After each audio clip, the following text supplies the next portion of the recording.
Welcome to Environmental Psychology. The authors and editors of our primary textbook, Linda Stegg and Judith de Groot, define our field as, quote, the discipline that studies the interplay between individuals and the built and natural environment. They say, quote, this means that environmental psychology examines the influence of the environment on human experiences, behavior, and well-being, as well as the influence of individuals on the environment. That is, factors influencing environmental behavior and ways to encourage pro-environmental behavior, end quote. But what do we mean by pro-environmental behavior? Environmental psychology, as a branch of psychology, actually explores how we perceive the influence that we have on one another.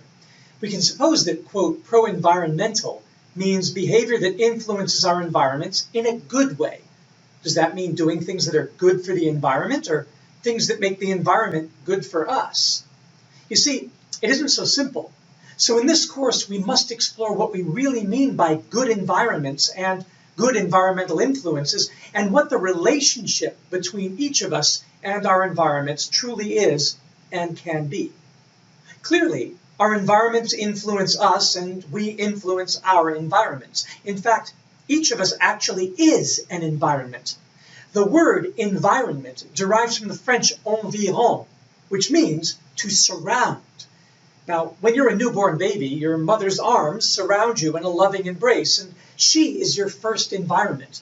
She has a profound influence on your psychological as well as physical well-being, and you on hers.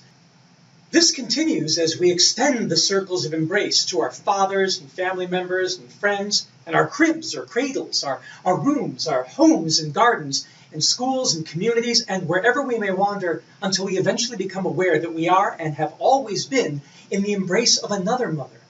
Mother Earth is the usual name we give for this life-giving entity, a planetary system made up of many imbricated, overlapping, interacting social and physical environments.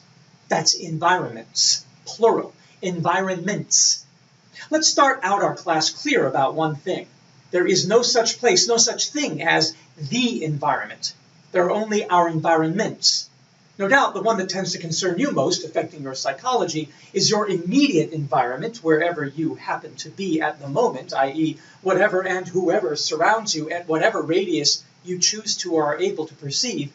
And then there are all the other environments that make up the spaces outside of your sphere of perceived influence. But that's not all. I have my environments, she has her environments, he has his environments, they have their environments, we have our environments, and we all care deeply about our environments, don't we? We often fight over them and fight over what we think will improve them. You may dream of a nicer car to surround yourself with on the way to work. I dream of a more productive agroforestry garden surrounding me so that I don't have to go to work. The tension is often over our differing conceptions of the good life and how to get there. And that is all about psychology.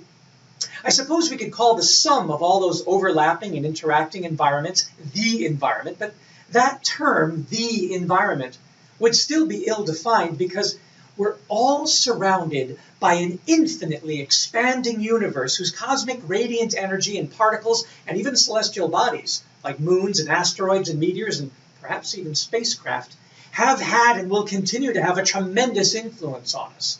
We are and always will be a part of that environment, a part of the universe. And everything we do affects it at some level. The effects are particularly acute on a planet whose atmospheric and aquatic and terrestrial systems are also intimately linked through biology and chemistry and evolutionary psychology. You have to understand that, to me, the entire political fiasco of the last century, where various industry lobbyists and government spokespeople tried to pit people against the environment, scaring us with that unfounded fear that we had to make a choice between our jobs or the environment, now sounds absurd in light of what we now know from environmental psychology. The idea of survey questions asking citizens, do you care about the environment? That seems profane. Everybody, of course, cares about their environment. What we as a species, recently captivated by rituals of unfettered consumption and culturally trained by school systems and industries to favor the competitive rather than the cooperative sides of our nature, seem to have trouble caring about is other people's environments. And we're trained to care even less, if at all, about the environments of non-human beings, particularly if we haven't spent any pleasurable time in them and haven't made them part of our emotionally important surroundings. In fact, many people can become downright hostile toward environments whose benefits they cannot perceive, having been trained to think of them as competitive with the prospects of increasing our own well-being or prosperity. And in the name of an ill-defined notion of progress, we've done an awful lot of damage. At the same time, our environments have always influenced us. The conflict between man and nature is a battle between many of us and those parts of our environments that always caused us problems. Parasites, predators, pests, population explosions of organisms that compete with us for space or food, population declines of species we depend on, extreme weather events, winds, fires, floods, droughts, hurricanes, earthquakes. Nature isn't always benign or kind or good to us. And then again, as many indigenous groups will confirm, many of the negative environmental influences plaguing us for the past several thousands of years seem to be primarily anthropogenic in origin.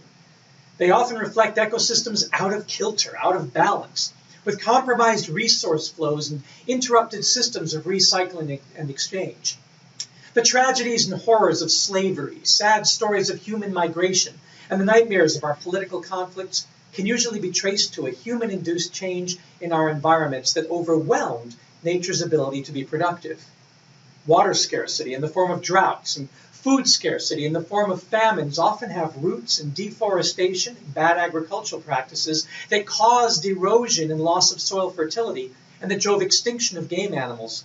Or they have roots in enclosure acts that drove self-sufficient peasants off the land and into a perpetual cycle of poverty as a cheap labor pool for industries controlled by urban elites and land-holding aristocrats. A study of political ecology and environmental psychology shows us that there is no way we can ignore our environments and the mutual impacts we have on one another through all of our actions. But that when there is social and environmental justice, we can create and maintain life support systems that can produce enough for all.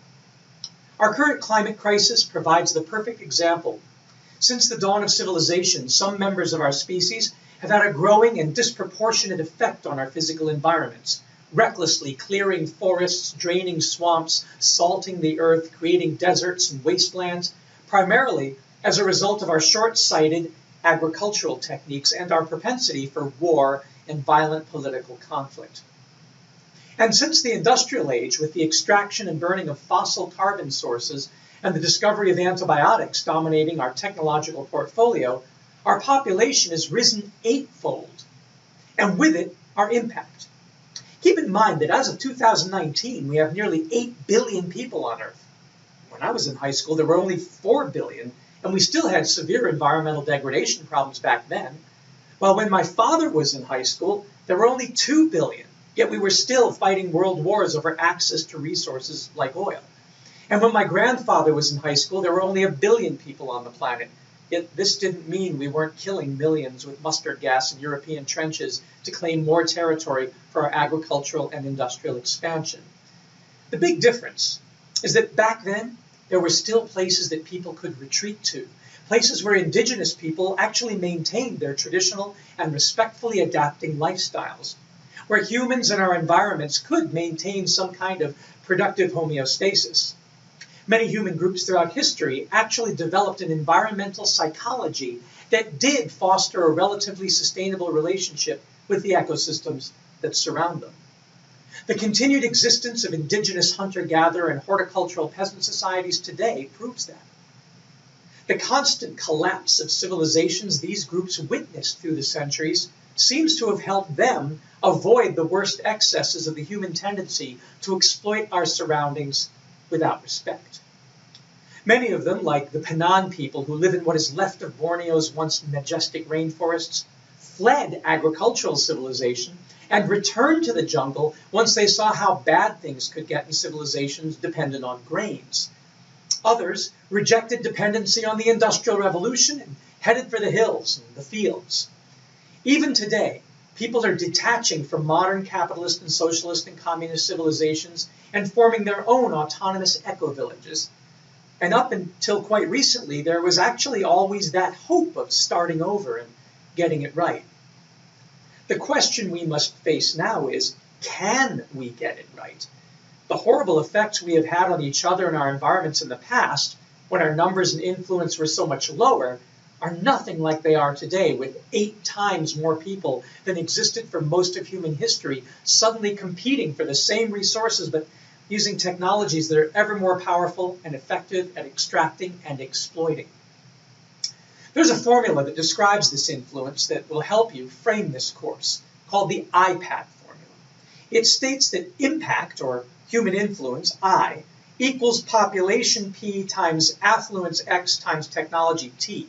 And it stands to reason that the larger our population and the greater access to landscape and atmosphere and ocean-altering technologies, the more influence we have. And yet, the IPAT formula doesn't say we have to have a bad influence, and that's what we must put into our heads and think deeply about if we want to get through this century without seeing our ecosystems and our civilization collapse. Environmental psychology suggests that if we change our perspectives and our practices, which means a change in our psychology and the way we perceive our environments and influences, we actually have a chance to make the IPAT equation work for us. As the Chinese have said, every new mouth born comes already with 2 hands to feed it. And what is more, each new human being comes with a highly developed brain perched above that mouth and those hands and between those ears and these eyes, with a mind that can learn to see and hear things differently and think sustainably. Environmental psychology is the study that can help train that mind. Through it, we can better understand why we think of certain environments and their influences on us and our influence on them as good or bad. And we can apply that understanding to truly make things better with health and prosperity and sustainability, and liberty and justice for all. Welcome to our course.